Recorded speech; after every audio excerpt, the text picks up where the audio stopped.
It's Nolan.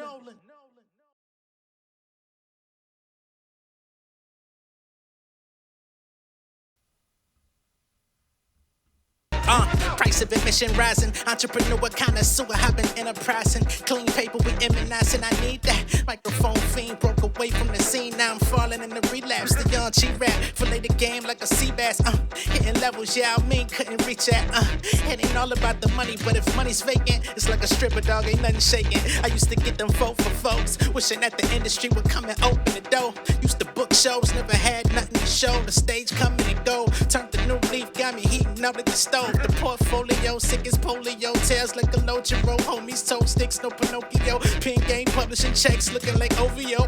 Quentin Miller, the shit thriller. Sick pillar, turn tough niggas to Ben Stiller. Slick puller, corporate, forever in style like Earth Forces. Flow so hot it could burn torches. Business had been booming, about to open a lab in my first office. Pompous, never had a compass. Killer with a conscience. See me on Ponce with my accomplice. Eating kung fu, you niggas calling it confit. Never forget where I'm from, we used to punch it. Pardon me for showing part of me. Niggas think it's sweet till it's rude and disorderly. The dichotomy, light skin, expecting to hear some R&B. I'm too sharp, I'll cut your femoral artery. All the poppycock can get your poppy pop set up on fire till they stop and drop and roll them out the barbershop. I don't really talk a lot, calm and collected, boy. I preach when I speak, put coins in the collection. Beat the order of the pecking, birds pecking like the penguin. Catch me with the pelicans, I'm ballin' like Ingram. Buzzing out in England and y'all ain't got an inkling. Put together lines like sequence. I've been too facetious, taking the game for face value. Now with my face on a statue. Holding my nutshell, playing with the cashews. Turn them to ash if I catch you. What's going on, beautiful people? It's the kid J Nolan here. Welcome back to another episode of Inside the Industry, your number one source for music, entertainment, commentary, and breakdowns. Hope everyone is doing well out there today.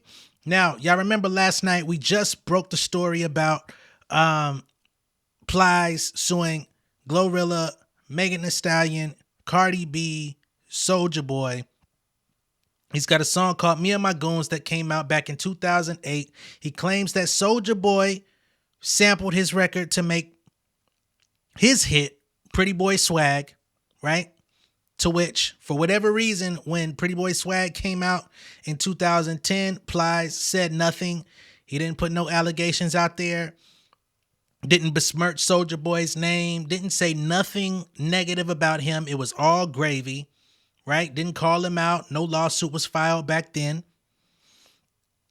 Now, 2024 comes around. We get Glorilla, Megan Thee Stallion. They come out with their song Wannabe, which does have similar elements. If you listen to the song, it does have similar elements.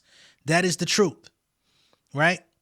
They directly got their elements from Pretty Boy Swag. And we're going to get to the other record, where it came from, right? But we're just giving y'all a quick recap. We talked about all of this last night, right? So now, Wannabe comes out. Wannabe Remix comes out featuring Cardi B. And even that was months ago, right? I don't know what it was about yesterday that made it so special that this lawsuit needed to come out. But he comes out and he decides to sue everybody. Walk up in the club, suing everybody, right? Plies has, he wants an undisclosed amount. He did not put inside the lawsuit how much money that he's seeking from this judgment. He said that he wants whatever the judge deems necessary or just. And he may walk away with absolutely nothing, right? Now, as I spoke last night, we talked about the My Dougie record from Lil Will that came out in approximately 2007. Some people say that it came out 2006, which has all of the same elements of Pretty Boy Swag and the Wannabe record. And again, this record came out before Plies' Me and My Goons. Now, one might ask, okay, well, if Plies is coming out doing the lawsuit, then what about Lil Will, right? Should he come out suing somebody? Should he come out filing a lawsuit, blah, blah, blah? Well, no. because now that we've gotten to this point, we've got Lil Ju, which is Lil Ju made the beat, which is Megan Thee Stallion's in-house producer. He's coming out saying that, I believe his name is Big E, the original producer of My Dougie by Lil Will, is actually in the credits for the song Wannabe and the Wannabe remix by Glorilla. So they didn't need to go through Plies because the first person that made the iteration of this record has already been credited. All right. So let's pull up what Lil Ju made the beat had to say about this situation, because he was the voice of reason. And as I stated before, he is Megan Thee Stallion's in-house producer. He's very close to the situation. He would know better than anyone else that's spoken about this. He would know better than myself. He would know better than Plies. He would know better than everybody what's going on. So let's see what Lil Ju made the beat had to say. All right, so Lil Ju made the beat comes out and says, My Dougie came out in 2006. Me and My Goons came out in 2008. Pardon his typos, by the way.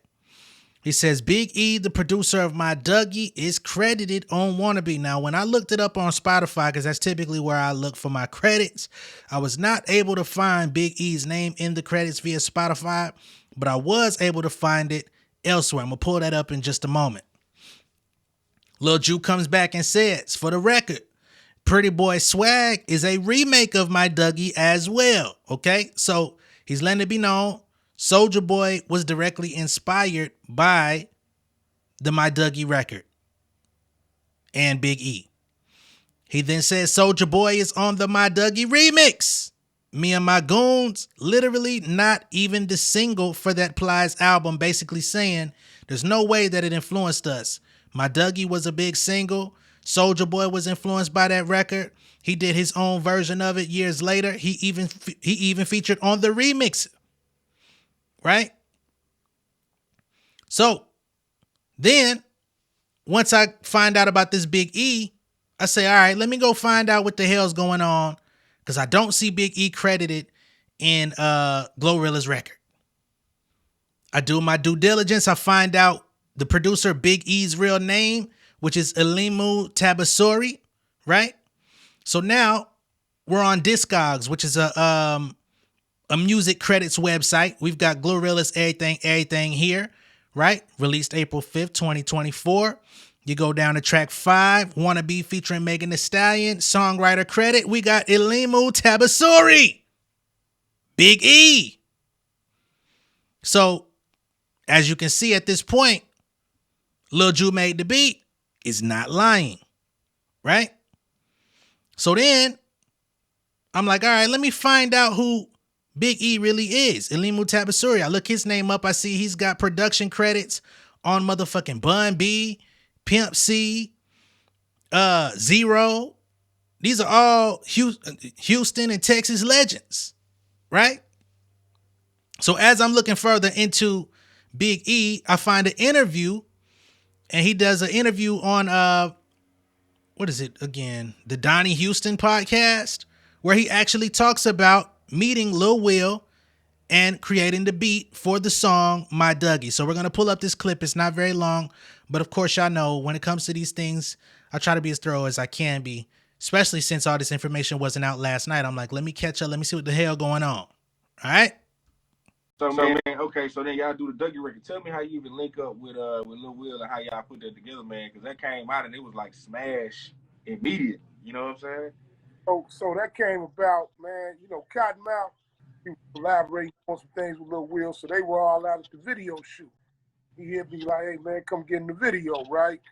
Come out there, I get in the video, and he like, hey man, this Lil Will and them, we link up, you know what I'm saying? And Lil Will and them started coming through the studio recording. And you know, and one day, hey man, we got this record called The Dougie, and you know, like The Dougie and the Busted Open, man, we did those records like 2 or 3 weeks apart. No shit. Yeah, I didn't really realize what it was, man. You know what I'm saying?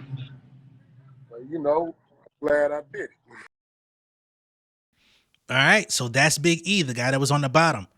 He talks about producing not only My Dougie for Lil Will, but a song called Bust It Open, which I'm sure all my Texas residents, we got a lot of y'all subscribed to the channel. I'm sure y'all may be familiar with that record as well, right? So if you watch that interview, he then talks about how after the Dougie and the Busted Open records kind of blow up and change his life and change things for him, he then starts looking for management. He ends up linking up with Bun B's manager, who was also managing Mike Jones at that time. And they ended up plugging him in with Rap A Lot, which then led to him producing for, as I stated before, Bun B, Pimp C, Zero, etc. So he's got quite a few, cult classics in the culture. This is my first time really hearing about who Big E is, but stuff like this that comes along, it definitely piques my curiosity, and I gotta go figure out what the hell's going on. As a music aficionado, that shit definitely does something for me, especially when I could bring it back and relay the message to y'all. And when you're able to find proof like this, it really makes Plies' lawsuit look even weaker. Now, when we went over it last night, we went through it, and I wasn't privy to all of the facts. You know, Plies was saying that he's the owner of Slip and Slide Records. I don't know if that's currently true. There's no paper trail online that would suggest that he is. Now, him and the original owner of the company could have struck some sort of deal, being that Plies has been with Slip and Slide since like 2005, 2006 or something like that. He's been with the company damn near 20 years. So maybe they did broker some sort of deal that would give him ownership of the company, you know what I'm saying? Or a percentage of ownership, probably not complete, but he would be like a co-owner over there at Slip and Slide, which would then give him entitlement to his masters and stuff like that. So maybe that's what he's referring to in the lawsuit. Again, I don't know that to be true. We do not have visual proof of it, but that's what he alleges in the lawsuit. Again, he says that Soulja Boy jacked his record. He says that Soulja Boy then gave permission to Glorilla to sample Pretty Boy Swag, which is, in his eyes, a sample of Me and My Goons. And come to find out, nobody was actually thinking about this nigga song whatsoever. Okay? Now, what that's going to entail for Plies moving forward, I don't know.